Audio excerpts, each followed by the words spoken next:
right okay සුබ අලුත් අවුරුද්දක් වේවා කියලා ප්‍රාර්ථනා කරනවා හැමෝටම. ඒත් එක්කම මම අද ඔයගොල්ලොත් එක්ක කතා කරන්න ආවේ failure mode and effects analysis කියන lean tool එක සම්බන්ධව.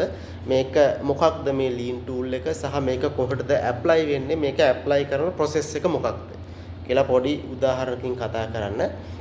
හරි. එතකොට ප්‍රධානවම failure modes and effect analysis කිව්වහම මේ failure modes එක කියන්නේ මොකක්ද, effect analysis එක කියන්නේ මොකක්ද කියන එක ගැන අපි පොඩ්ඩක් ඔලුවට දාගමු. එතකොට මේ failure modes mode එකක් ඕනම service factor එකක වේවා manufacturing industry එක වේවා මේ failure mode එක create වෙන්න ප්‍රධානවම බලපාන points තුනක් තියෙනවා. පළවෙනි එක තමයි ඒ process එකේ තියෙන subsystem එක. හරිද?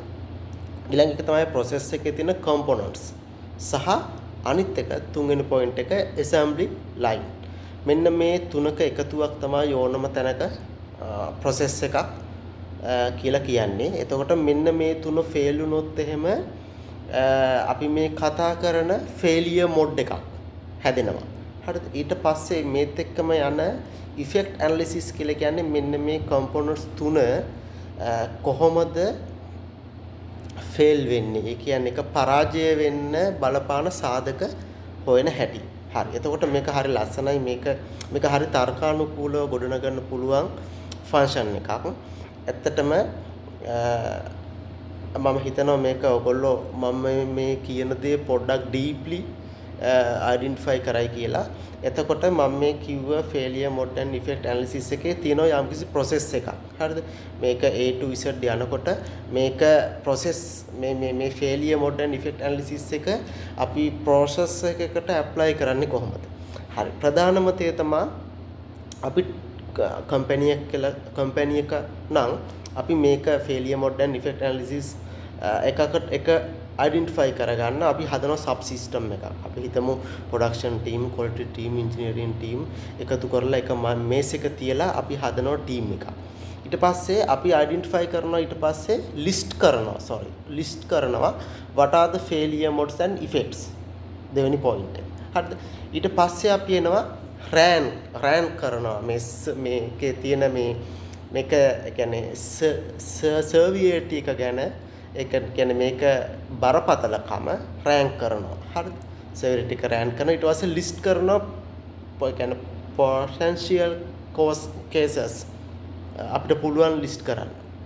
ඊට පස්සේ ආයි පාරක් අපිට රෑන්ක් කරන්න පුළුවන් මේ ප්‍රශ්නේ ඇති වෙන්න බලපාන හේතු මොනවද කියලා අපිට ආයි රෑන්ක් කරන්න පුළුවන්. ඊට පස්සේ අපිට list කරන්න පුළුවන් මොනවද මේ process එක control කරන්න ගන්න පුළුවන් elements කියලා. හරිද නේද? ඊට පස්සේ අපිට ආයි රෑන්ක් කරන්න පුළුවන් මේකට මේවා හඳුනා ගන්න පුළුවන්. ඒ කියන්නේ මොකක් හරි failure mode එකක් ඇති වෙනවා නම් ඒක හඳුනා ගන්න පුළුවන් හැකියාව තියෙනවනේ අපිට. අන්නේ හැකියාව අපිට රෑන්ක් කරන්න පුළුවන්. ඊට පස්සේ අපිට ආයි පුළුවන් මේක calculate කරලා බලන්න මේ identify කරගත්ත මේ components සහ assembly මේ lines ඊට පස්සේ subsystems වල risk preference numbers කියලා මේකට කියනවා. ඒ කියන්නේ risk preference number එක අපිට පුළුවන් calculate කරලා ගන්න. මේක calculate කරලා අරගෙන අපිට ආයි පුළුවන් මේවට actions ගන්න. ඒ කියන්නේ risk preference number එක වැඩිම තැනට අපිට පුළුවන් ආන්සර් එකක් දෙන්න නේද? රයිට්. මම හිතනවා මේක තමයි තියරිය. මම ඔයගොල්ලන්ට මේක පොඩි උදාහරණකින් පැහැදිලි කරන්නම්. සරලව අපි ගමුකෝ අපි අපේ වාහනයක driving sheet එකට අපි තියනවානේ දානවානේ බඳ පාටියක් දානවානේ නේද? sheet belt එකක් right. එතකොට මේ sheet belt එක install කරන process එක. නැත්නම් sheet belt එක සවි කරන process එක. හරි. එතකොට මේ sheet belt එක සවි කරන process එක failure modes මොනවද මේකේ? පළවෙනි එක අපි ගමු failure modes විදිහට අපි select කරන්න ඕන බඳ පටිය sheet belt එකේ color එක වැරදි වෙන්න පුළුවන් හැකියාවක් තියෙනවන්නේ. හරි. ඊට පස්සේ ඒ වගේම seat belt එකේ nut එක. ඒ කියන්නේ ඒක tightness කරන්න බලපාන nut එක සවි කළාද නැද්ද කියන එක. හරිද? ඊට පස්සේ අනිත් එක ගමුකෝ අපි සීට් බෙල්ට් එක දැම්මට පස්සේ ඔතන අපි දානවනේ කව එකක්නේ. ඒ කව එක වැඩිපුර එක ට්‍රිම් කරලාද නැද්ද කියන වග තුනක්. ඔන්න ෆේලියර් මොඩ්ස් තුනක් ගත්තමම මේ ඒතකොට process එක තමයි මේකේ driving sheet එකේ seat belt එක install කරන process එක. හරි. right. එතකොට මම ඔයගොල්ලොත් එක්ක ඉස්සෙල්ලා කිව්වනේ මේ failure mode එක හදාගන්න පුළුවන් වෙන්න අපි rank කරනවා කිව්වනේ. ඊට පස්සේ අපි ගන්නවා පළවෙනි එක තමයි severity එක. ඒ කියන්නේ මේක මේ sheet belt එකේ කලයක සිලෙක්ට් කරන එක එකේ බරපතලකම. හරි severity කියන්නේ බරපතලකම ඊට පස්සේ අනිත් එක මේක සිදුවීමේ සම්භාවිතාව. ඒ කියන්නේ probability of occurrence. ඊට පස්සේ අනිත් එක තමයි probability of detections. ඒ කියන්නේ මේක හඳුනා ගන්න පුළුවන් හැකියාව. right. එතකොට ඔන්න දැන් failure mode එක තියෙනවා. ඊට පස්සේ severity එක තියෙනවා. ඊට පස්සේ probability of occurrence තියෙනවා. ඊට පස්සේ probability of detections තියෙනවා. ඊට පස්සේ තියෙනවා මේ තියෙන RPN කියන්නේ rank preference number. right. එතකොට ඔන්න මෙහෙමයි දැන්. එතකොට severity එක කියන්නේ මේක අපි හිතමුකෝ මේක දැන් බේජ් කලර් එකෙන් දාන්න ඕන කාප් එකේ ෂීට් බෙල්ට් එක අපිට කළු පාට එකක් හයි කරන්න තීමේ හයි කරනවා කියන්නේ එතකොට මේක හයි කළාට ඒ තියෙන ක්වොලිටි ප්‍රොඩක්ට් එකේ ක්වොලිටියට ඇති වෙන හානිය ඒක තමයි මෙතන බරපතලකම කියන්නේ. එතකොට මම මේ කියන දේ මේ severity එක කියන එක එක විදිහට process එකෙන් process එකට ඕගොල්ලන්ට පුළුවන් change කරගන්න. හොඳයි. ඒ වගේම මම මේ කියන probability of occurrence ඒක සිදුවීම මේ හැකියාවත් වෙනස් වෙන්න පුළුවන්. හරිද? ඒ වගේම probability of detection කියන එකත් ඒක detect කරගන්න තියෙන සම්භාවිතාවත් වෙනස් වෙන්න පුළුවන්. එතකොට මම මේ කියන වචන මේ එක process එකකට විතරක් මම මේ කියන මේ seat belt එක හරියට සවි කිරීමේ කියන process එකට විතරක් ස්පෙસિෆයි වෙන විදිහට ඔයගොල්ලෝ ඔලුවට දාගන්න එක වෙන process එකකට තව ටිකක් එන්න පුළුවන්. හොඳයි. මේ තියෙන example එක FMEA කියන එක මීට වඩා වෙනස් විදිහට build up කරන්න පුළුවන් අපිට. මම මේ දෙන්නේ concept එක. හරි. එතකොට කියන්නේ select round color seat belt කියන එකේ බරපතලකම අපි numbering කරලා ගන්න ඕනේ. එතකොට අපි හිතමු 0 කියන්නේ මොකක්ද? 0 to 10 ගත්ත කියන්නේ. එතකොට බරපතලකම බිඳුවයි නම් බිඳුව දාන්න පුළුවන්. බරපතලකම වැඩි නම් mostly important නම් ඒක 10. හරිද? හරි. එතකොට අපි මෙතන ගන්නවා seat belt එකේ color එක change වීමේ බරපතලකම අපි හිතමුකෝ 4යි. හරිද? okay. right. එතකොට ඒක සිදුවීමට ඇති හැකියාව මේ තියෙන process එකේ විදිහට ඒක බලපන්න. එතකොට එක තැනකින් check වෙනවද? තව තැනකින් check වෙනවද? ඒකෙන් මොකක්ද check වෙන්නේ?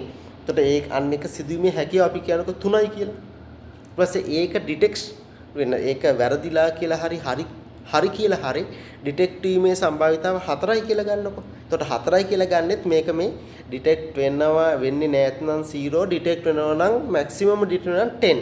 එතකොට 0 to 10 අතර තමයි මේක මේ දුවන්නේ. හොඳයි. එතකොට severity එක දුවන්නේ 0 to 10, probability of occurrence දුවන්නේ 0 to 10, probability of detection දුවන්නේ 0 to 10 කියලා. හරිද? okay. right. එතකොට මම ගත්තේ severity එක 4යි, probability of occurrence 3යි, probability of detection 5යි. හරි. එතකොට මේකේ RPM එක කියන්නේ මේ severity එක multiply by occurrence multiply by detection කියන probability එක. එතකොට 4 වැඩි කිරීම 3 වැඩි කිරීම 4 3 12යි 12 5 60යි. right. ඊට පස්සේ අනිත් එක ඒ වගේම seat belt එකේ tightness එක tight කරලා නැතිනම් එතකොට ඒක tightness කරලා නැත්නම් ඒකේ තියෙන බරපතලකම හරි විශාලයිනේ. එතකොට අපි seat belt එක දැම්මට මේක මොකක් හරි accident එකක් වුණොත් ඒකෙන් පළක් නැහැ. එතකොට high කරලා මේක tight කරලා නැත්නම් මේක severity එක 4ක් 5ක් වෙන්න බෑ. එක්ක 10 එක්ක 9 වගේ සංඛ්‍යාත්මක ගාණක්. අපි ඒක 10ම දාමුකෝ. ඒක හයි කරලා නැත්තම් ගැලවිලා යනවනේ නේ. එතකොට ඒක 10යි. හරිද? ඊට පස්සේ probability of occurrence. ඒ කියන්නේ මේක සිදුවීමේ සම්භාවිතාව එහෙම කියන්නේ ලොකු බරපතල දෙයක් සිදුවීමේ සංගතාව පොඩි සාමාන්‍යයෙන්. හරිද? ඕනම ප්‍රොඩක්ෂන් process එකක මේ වගේ ලොකු injured එකක් වීමේ හැකියාව අඩුයි. මොකද එතෙන්ට ගොඩක් checklist දානවා. එතකොට අපි හිතමුකෝ ඒක probability එක occurrence එකට probability එක 2යි. ඊට පස්සේ ඒක detect කරගන්න high probability එකක් තියෙන්න ඕන හැබැයි. හොඳයි. මෙතෙන්ට 10යි occurrence එකට 2යි. මේක ඩිටෙක්ෂන් කරගන්න එකට 10යි කියන්නේ. එතකොට 10 වරක් 10 100යි 100 වර 2 200යි. එතන හරි. ඕකේ. මම හිතනවා මේක ඕගොල්ලන්ට තේරෙන්නේ නැති කියලා.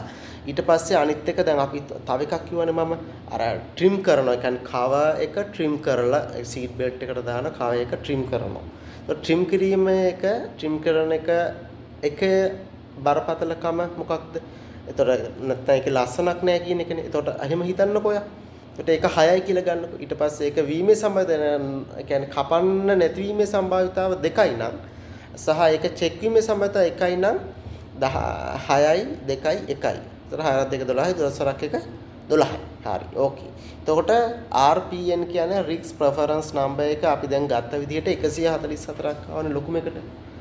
එතකොට හා ඕකේ. right. එතකොට එතෙන්ට ගියාට පස්සේ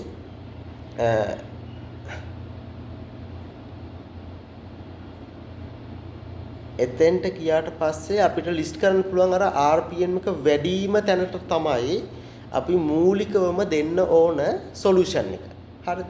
එතකොට මම හිතනවා ඔයාලට මේක තේරෙන්නේ ඇති කියලා. මම මේට යටින් මම දාන්නම් මේකේ තියරිය පොඩ්ඩක් දාන්නම්. ඊට පස්සේ මොකක් හරි දැන් මම ඔය කිව්ව එක්සැම්පල් එක පොඩි දෙයක් මම කිව්වේ මේ වගේම ඕගොල්ලන්ට කරන්න පුළුවන් ඕගොල්ලන්ගේ process එකට production process එකට ඊට පස්සේ මොකක් හරි service apply කරන function එකකට මේ කියන FMEA කියන්නේ